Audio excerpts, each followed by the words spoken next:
ഫോണല്ലേ ഏതാ വെല്ലടിച്ചണേ? ആരാ? ഫോണ് വരുമ്പോ എന്റെ തരണം ഞാനോട് പറഞ്ഞില്ലേ? ഒരു കാട്ടിക്ക. ഓ കട്ടായ ഫോണ്.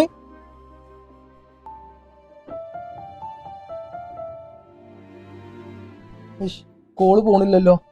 പിന്നെ വിളിച്ചാലും പോരെ പാപ്പ. അവിടെയൊക്കെ ഭയങ്കര മഴയല്ലേ ഇതോ? കൊറേ സ്ഥലത്തൊക്കെ വെള്ളം കയറിയെന്നും പറഞ്ഞിട്ട്. ഇപ്പൊ നമ്മളോലെ വിളിച്ചു ചോദിച്ചില്ലെങ്കിൽ മോശല്ലേ? ശരിയാ, നമ്മളെ കേരളത്തിൽ വെള്ളം കയറിയപ്പോ പ്രവാസികളല്ല നമ്മളെ സഹായിച്ചത് പാപ്പ. നാട്ടിലുള്ള ആരെങ്കിലും ചോദിച്ചിട്ടുണ്ടാവും പ്രവാസികളോട് നിങ്ങൾ സേഫ് ആണോ എന്നുള്ളത്?